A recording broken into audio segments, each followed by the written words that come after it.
definitely going to remember to do that. And without further ado, I'm going to let Abby here kick things off. All right. Hey, everyone. We're super excited to be here with you today. Thanks for joining us. Like Erin said, you will get that recording fairly shortly after this presentation. So be on the lookout for that in your email. And also, again, if you have any questions, feel free to drop them in the chat or with the Q&A function whenever you have them. If we don't get to them right away, we will get to them at the end. So today we're talking about CRMs and leads, but before we do that, let's tell you a little bit about ourselves. If you don't already know, Keystone is a strategic digital marketing agency in Milwaukee, Wisconsin, and we help our clients build brand awareness and generate leads online by conducting research and collecting insights that allow us to build a plan that's really fitted to our clients' goals and to where they're best suited to succeed. And our services include websites, digital marketing, marketing automation, which is what this whole webinar series is about, and media production. I am Abby Radawan. I am a digital marketing account coordinator here at Keystone, and I will let Erin introduce herself. Hello, everyone. I'm Erin Jordan, and I'm also a digital marketing account coordinator. So Abby and I work pretty closely together on our accounts here, and we're super excited to get this thing going. Yeah, so like I said, we're talking about CRMs and list segmentation and lead scoring today. This is the second installment in our marketing automation webinar series, and we do have one more coming up, and we'll give you some more information about that at the end. Yeah, so today we'll be going through all different types of CRMs, some of the features and benefits you can expect with different CRMs, as well as list segmentation and some best practices for that, and lead scoring too. So a whole lot of information coming at you. I hope you're ready. All righty. So first, we're going to kick things off by going into exactly what a CRM is. So a CRM is a customer relationship management system, and it's a technology for exactly what it sounds like, managing all of your company's relationships and interactions with both customers and potential customers. So the goal of a CRM is to improve business relationships in order to grow your own business. And a CRM should help you stay connected to your contacts. And a lot of CRMs also have the ability and features for marketing automation and automating both marketing and even your sales processes, which allow you to improve profits overall. So real quick, we'll go through some key features of a CRM. There's 4 here that we've got down. The first being contact management. And again, that's exactly what it sounds like. So a CRM allows you to store contact information such as a name, an address, an email, a phone number, but also company name and much, much more. So contact management also speaks to the fact that CRMs allow you to utilize interaction tracking. So you can see how potential lead or current clients are interacting by opening your emails, visiting your website, different components like that. And the goal of contact management is to allow you to manage your leads much more effectively through lead scoring, which we'll get into in a little bit. Another feature of a CRM is pipeline management. And again, that's where lead scoring is going to come in. So essentially, when you identify a contact that you believe is a lead, a CRM allows you to create different pipelines and organize and keep track of all the leads that you have and really group them into priorities, who you need to contact first. You could also group them by what services they're interested in, different things like that. And you can organize by the stage that lead's in, which is really important.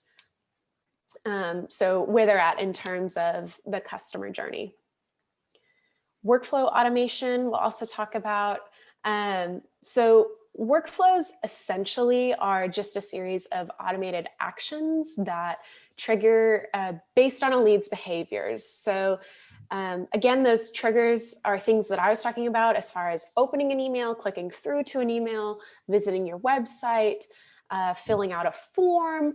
All of these can be triggers for an automated process. So in the CRM, you can say, as soon as they open an email, and I see that they're interested in whatever that email was talking about, I'll send a follow-up email in this number of days if they haven't reached out. And that's kind of an example of workflows that you can set up. But essentially,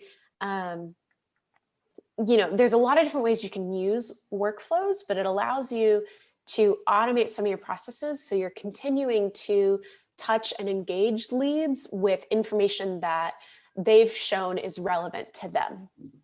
And finally, many CRMs will have some sort of reporting or analytics feature that you can use to generate data. Again, looking at email open rates, but also sales figures, anything that you're using that CRM for, aggregating that data and seeing how leads are interacting with you can be really useful moving forward. So there's three main types of CRMs as well. Some CRMs fit in one of these three categories, but some also combine some or all aspects of the three. So an operational one is one that is kind of the most encompassing type of a CRM. Those are going to be those big, if you've heard of Salesforce, that'll be one. And there's three main areas that an operational CRM hits, and that's sales, marketing, and service.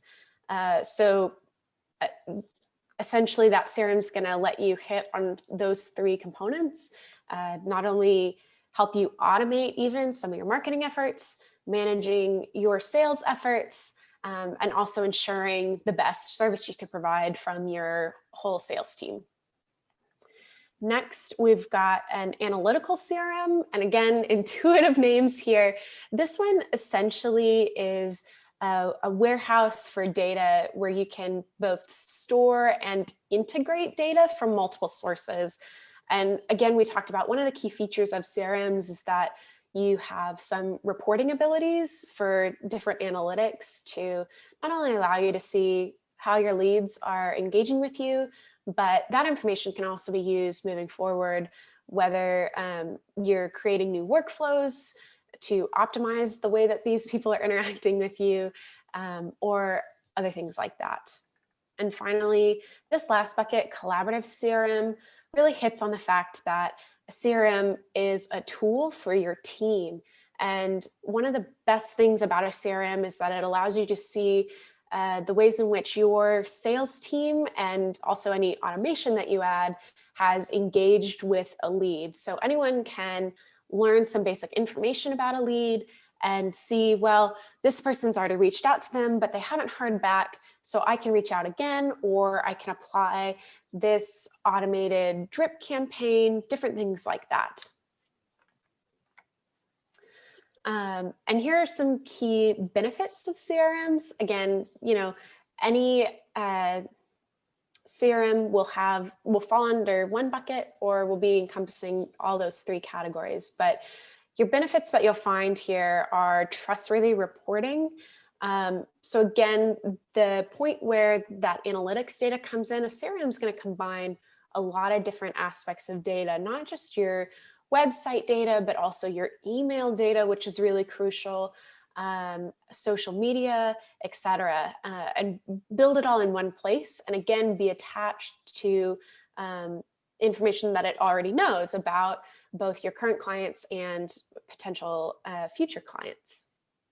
You've got dashboards that easily visualize that data for you and actually can help you manage your whole sales pipeline.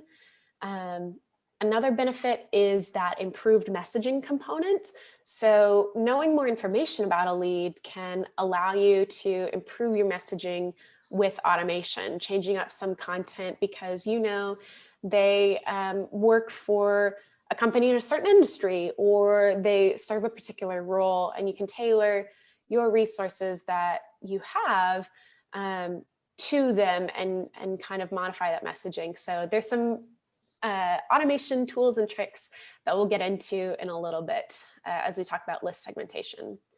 But a couple other ones here, proactive service and simplified collaboration. Again, that gets at the fact that your CRM is a big tool for your whole team, but especially for your sales team.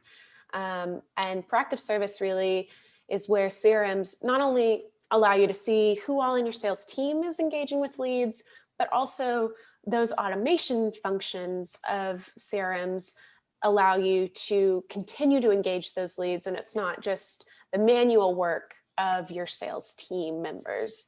And overall, that efficiency is enhanced. So those are just some core benefits, a brief overview of what CRMs are and do, and what you should be looking for. Yeah, sorry, if you don't mind if I jump in, Erin. Yeah, absolutely. I think something to keep in mind when you're looking at different types of CRMs and like your 3 different buckets and like what features and benefits you might get with them. Obviously, like this is a lot of technical stuff and it's a lot of deep thinking that you might have to do for your business. But it really is something that you invest the time in and it makes your life easier in the long run.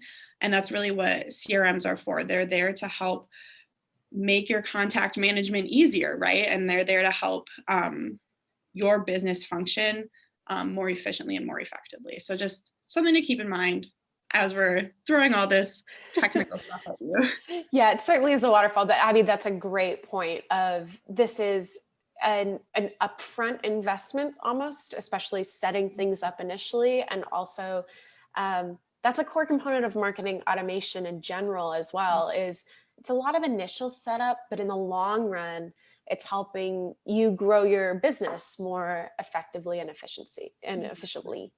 So yes, great point. We're also going to quickly talk about lead scoring. I know we've teased that briefly. What is lead scoring? Lead scoring is essentially a methodology for ranking leads in order to determine their sales readiness. So that's a fancy way of saying there's different ways to attribute how hot a lead is or how relevant a lead is to their business. If somebody comes to your website and they are looking for a service that you don't provide, you know, that kind of information can lower their score, while somebody else who is opening all of your emails is interested in a very specific service that you provide, different things like that, you're able to see very quickly through lead scoring that that's the lead you should engage with next. That's your hottest lead. And really that allows for that efficiency that we keep going on about is you're able to identify automatically, you know, who's the right person to engage with and who's also engaging with me the most.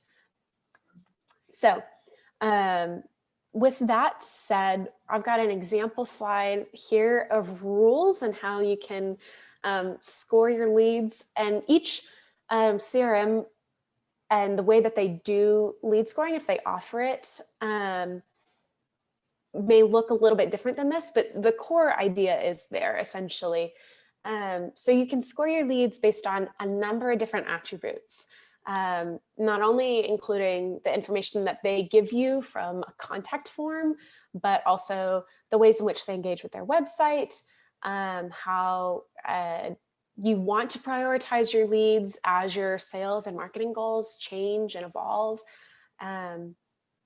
And ultimately, that allows you to increase the rate at which those leads become customers of yours. So we've got a couple of different examples here, but you'll see, you know, if if a company name's provided, we give them some points. If they give their email address, we give them some points. If they've expressed, or if they visited a page, they get a certain amount of points. And this is something you'll have to gauge and kind of see. It's based on what is most relevant to you and your business, and kind of customizing these numbers in a way where they'll rank and appear higher on that list. One other thing to note, we don't really have a slide on this, but over time, your lead scoring can also be affected. So essentially, if somebody comes to your website and they never engage with you again, over time, your CRM is going to acknowledge that change by decreasing the score in the parameters that you'll set. But what will happen is your overall list of who's your hottest lead will also reflect who has most recently engaged with us, and how often are they engaging, in what ways. So definitely something to keep in mind. Lawrence, I do want to acknowledge we see your question. I think that's a great one that we'll answer towards the end of this presentation, if you don't mind sticking around. Absolutely. So now that Erin has given us a really great overview of what CRMs are, what they can do, how they can help our business, and gotten into lead scoring a little bit, we're going to talk about list segmentation.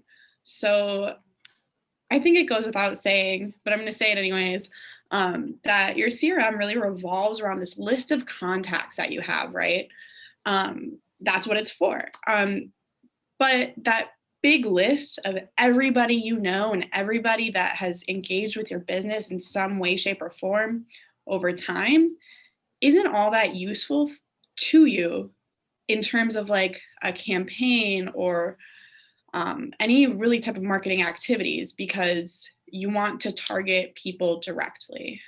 Just like if you were maybe looking for a babysitter for Saturday night, you're not going to text everybody in your phone looking for a babysitter. You're going to text maybe grandma and grandpa. You're going to text babysitters you've used in the past, people that know your child, in order to get somebody fitted for the job you want them to do. And it's the same thing with our CRM. That is why you want to get into list segmentation. So you have this set of customers and leads, and you want to group them together based on similar interests or demographics. And of course, this will be different for each business and each campaign. But as your leads interact with your content over time, you can track their behaviors and add them to different lists based on their preferences and their behaviors.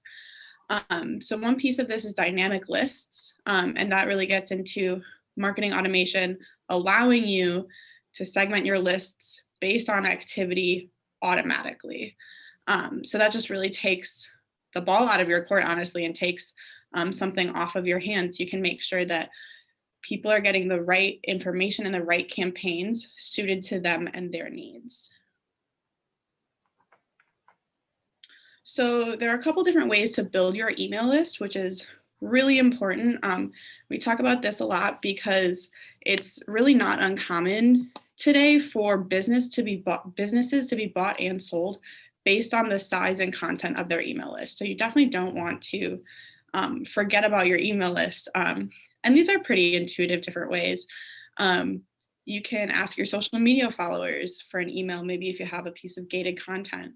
You can create a lead magnet, which is any free content or free offer that you have that only costs customers their contact information. Then you can add them to your list.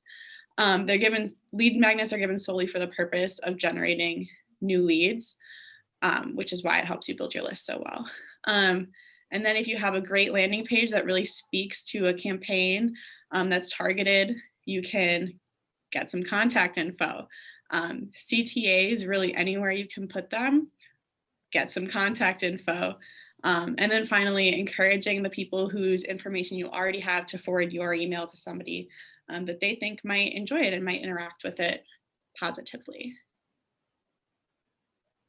So next, we need to talk about maintaining your list. And we call this scrubbing. Erin, if you could move forward one slide, sorry.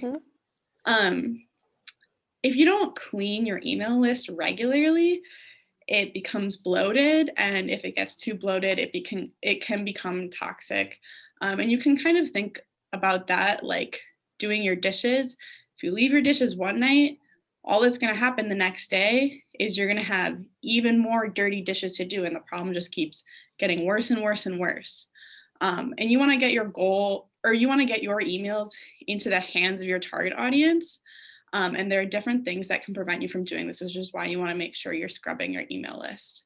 For instance, if an email server like Gmail thinks you're sending spam, they'll automatically send your emails to someone's junk folder. And that's absolutely not what we want.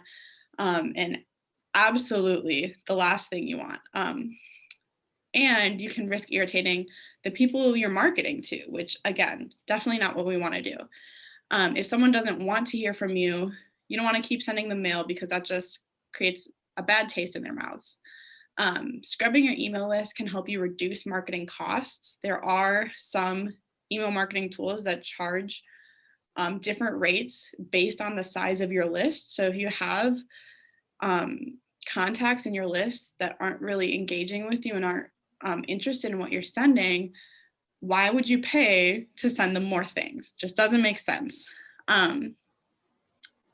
Scrubbing your email list can also help you reduce those spam complaints. You don't want people sending your mail to spam.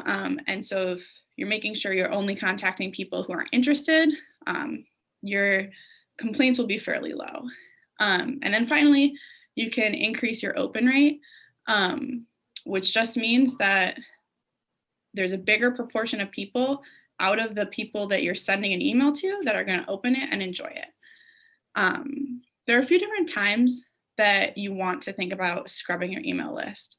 If you notice that you're getting low open rates and high click-through rates, that's a sign that something might be wrong. So you want to scrub your email list. Also, if you're getting a lot of spam complaints and you have a high bounce rate, those are other signs that your email list is getting a little bloated and you don't want it to get to that point where it's toxic and it's almost unusable. We do recommend that you check your email list quarterly, but based on your own business, there might be other timeframes in which you feel that it's appropriate to scrub your email list. And we just really recommend, as a best practice, making sure that your email list contains the right people for your business, because you don't want to be marketing a service that someone isn't interested, because that's a waste of everybody's time.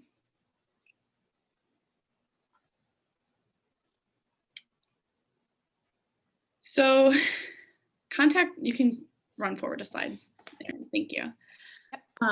Contact lists can be really extensive, and it's hard to find which contacts might go with what campaign.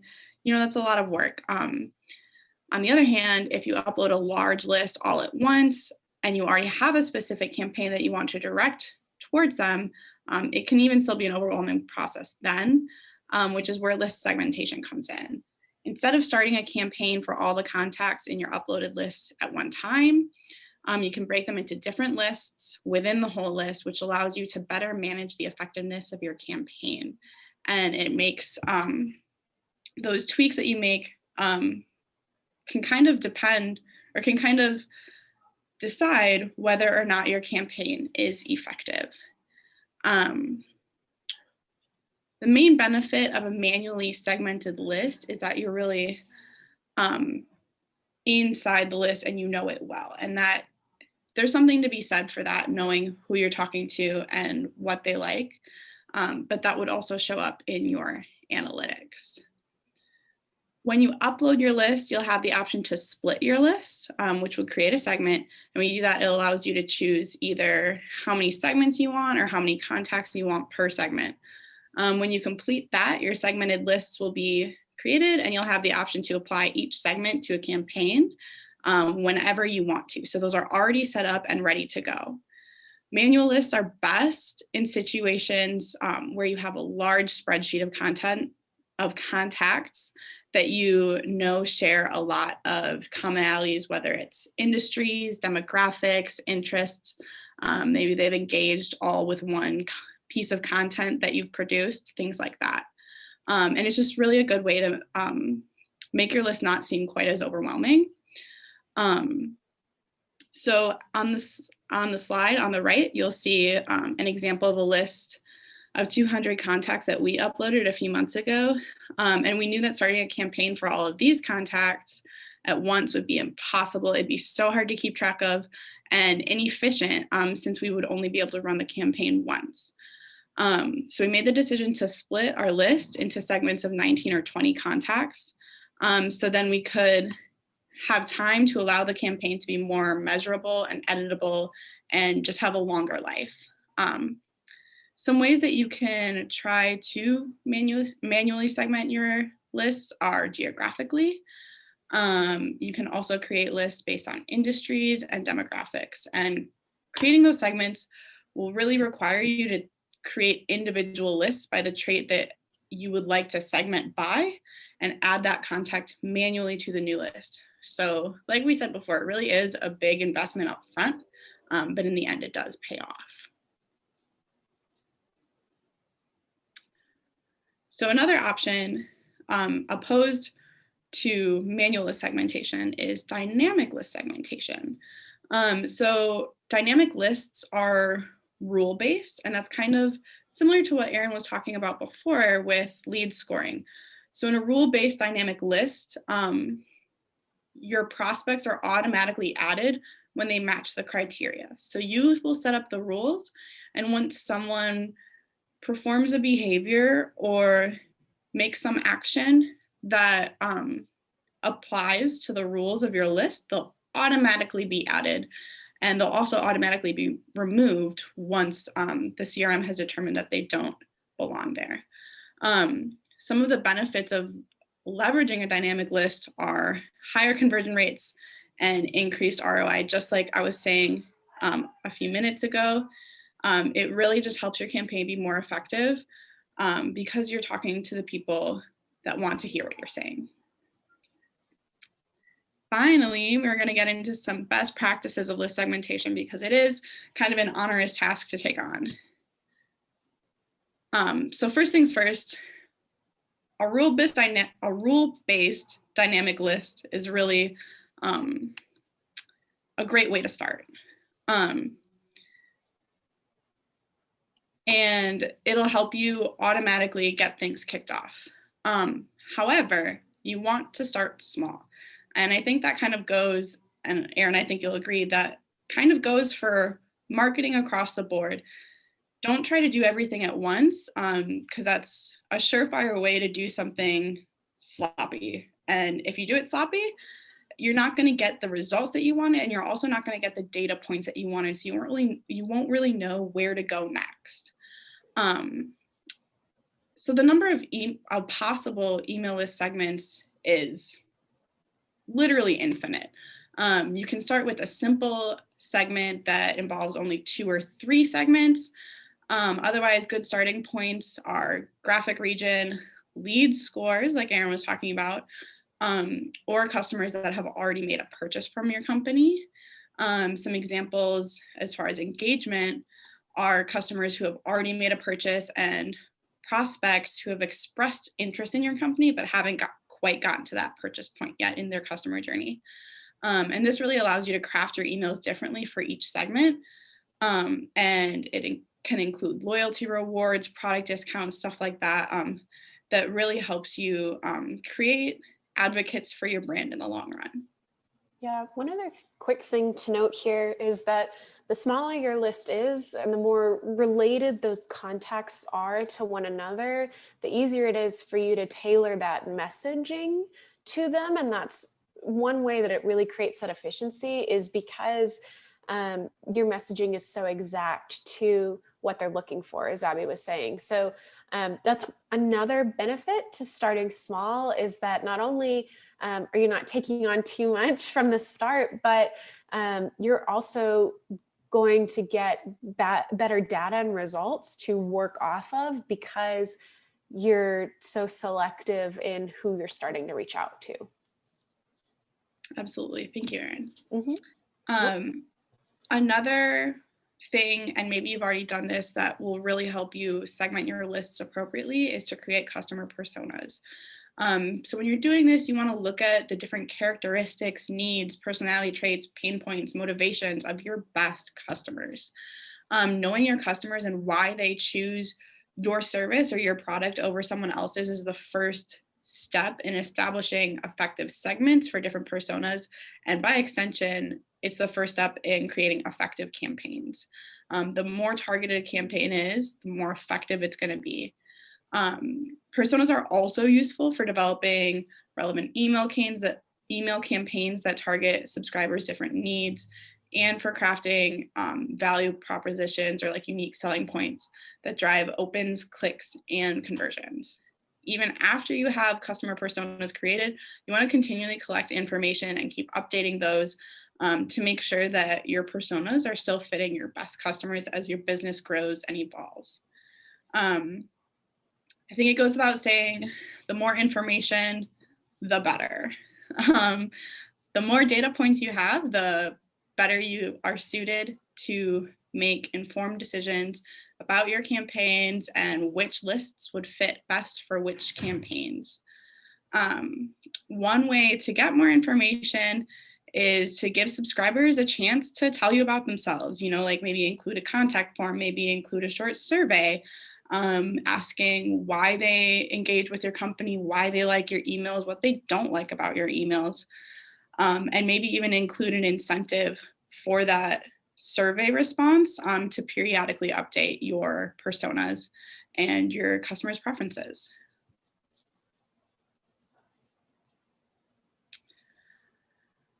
Finally, I think it goes without saying, pairing list segmentation with automation is really probably the best use of your time if you are doing any kind of email marketing.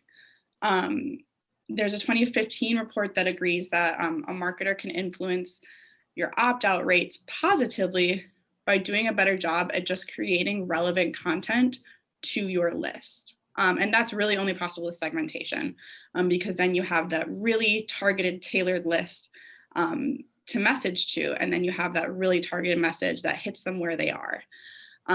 When you use segmented lists, you're talking on a more personalized level, and you're talking about stuff that your recipients find relevant and useful, things they're interested in, things that they care about. So they're not seeing your emails as sales fluff, as promos, but they're seeing things that matter to them and things that are helpful to them and meet their pain points. This creates more effective campaigns and more relevant content for your segmentation. That being said, you can't set and forget your segmentation.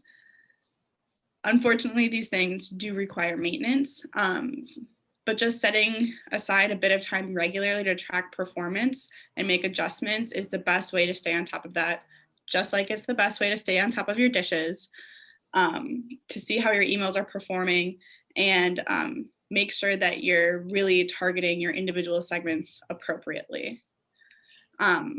Behavior tracking obviously fits into this quite nicely, and that can come in many forms as far as email, website, and social media. So you can see not only who's actively engaging with your material, but you can apply rules and weight to that engagement in the form of lead scoring. And that has to do with your contacts. The more they're visiting your site, interacting with you on social media, those are the things that will increase their lead score. So like Erin said before, once you have a lead in your system, there's a difference between someone who has been active recently on your website or active recently with your social media, your emails, interacting recently versus someone who maybe used to be really active but isn't quite active anymore engaging with you. That lead who's been active more recently, their lead score will continue increasing, while your lead who hasn't been as active as they used to be, their score will start trending down, which really helps you determine who your best marketing bet is.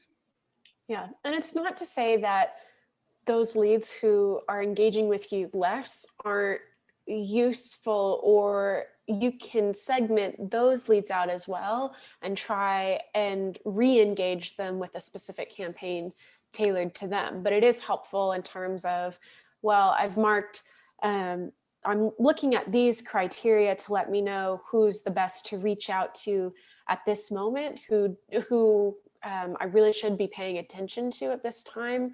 And that's what that kind of ranking is for. But again, it's just trying to help your sales team in a sense of really who should they be reaching out to at any point in time. So just quickly to summarize again, thanks for sticking around with us. We've talked really briefly about what a CRM is. We talked about different types of CRMs. We talked about the basics of lead scoring and how that's useful. Abby's gone through the types of segmented lists and kind of the utility for both, and some best practices for how to utilize those segmented lists. We did say at the beginning, this is a part of our marketing automation series. And we've got one more coming up in December on the 16th on campaigns. So emails, drip campaigns, and landing pages, and really some best practices for each of those to ensure kind of a maximum conversion rate on those campaigns. So you don't want to miss out on that. If you haven't signed up for it already, or if you're looking for more information, you can go to keystoneclick.com/webinars, and that's where you'll be able to find all that. And then at this time, we are taking any questions. So again, feel free to put them in the chat or in the Q&A function.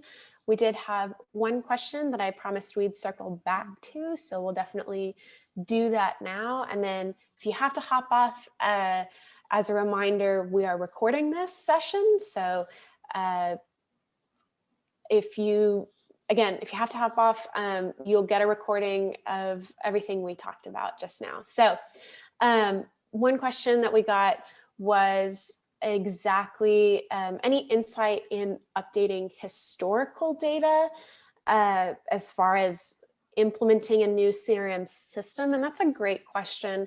I would say it's a little bit dependent on the CRM that you're using and also the types of historical data you're trying to update. So data based on contacts typically would need to be manually included and updated initially as you upload those lists to your CRM system. Once your contact list is already in, however, you can still update it manually, but there's also ways you can create workflows and other types of automation that automatically will update that data for you. So again, it goes back to a little bit of that initial process of loading the information you do have, trying to backfill any previous data.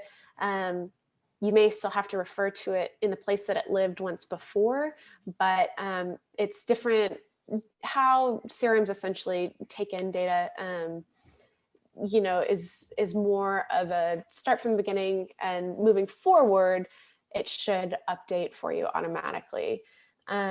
If there was specific data that you're looking to update, you can always email us as well. We can dig in a little bit more and find exactly the best solution moving forward for that. Right. There are also some CRM systems that will allow you to upload a whole spreadsheet. So if that's how your data is kept currently and you're just starting out with the CRM, which I think you said you were, Lawrence, depending on what CRM you're starting with, that might be an option too. That might be a little bit less time consuming. But I do think it goes without saying that setting these things up does take a lot of time, but it's an investment that pays off in the end. Yeah, 100%. And certainly the more data that you're able to build over time, the more data that your CRM collects, the easier it is for you to automate and use that data more effectively. Exactly. Yeah. Any other questions for us? Again, I don't know if I saw any other ones. Okay. Abby, anything else here before we wrap this up? We have another question in the chat. Okay, awesome. The question is if we have any resources to compare CRM features and choose the best one. I don't know that we do. There were some in our slides, there were a few things to consider, and you guys will get that link to the slides that we presented today. And I think that did have some helpful information, but we don't. Yeah, I mean, there's a couple of things. There's a lot of CRM systems out there. And yes, we did talk about briefly kind of some things to look for. I would say there's not real any resource I would pay attention to. Does it have all the capabilities that you're looking for? Again, if you can find an operational CRM that allows you to do a little bit more in terms of both storing your data, your contact information, but also allows you to email your contacts. That's a great integration in terms of a single system. And I would also say most people choose the CRM system for their business based on a couple of things, but some CRM systems are suited for a larger business with a very large contact list that's constantly updating. But those CRMs can be a little overwhelming or sometimes a little bit costly for what you're trying to do. And so just looking at some of the options out there, I mean, there's a ton, obviously. I'd say, smaller businesses still look for CRM that works for your size and you're comfortable in terms of that investment. But it definitely pays off in the long run. So yes, no specific resource, but I hope that helps. And again, just look back at kind of the different aspects and some of the benefits that CRMs are looking for. Right. Definitely the best place to start is to know what you need and know what's possible in the grand scheme. And that'll set you off on the right foot looking for a CRM. Mm-hmm. All righty. Any other questions?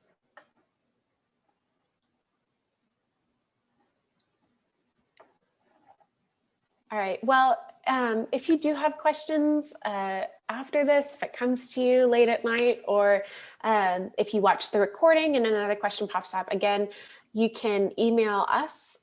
We've given our emails here. And again, thank you so much for joining us today. We hope you learned something new. And certainly we encourage that process and are really trying to help in terms of creating those efficiencies with some marketing automation. Of course. All righty. Thanks everyone for joining us, and we'll talk soon, hopefully. Thanks, guys.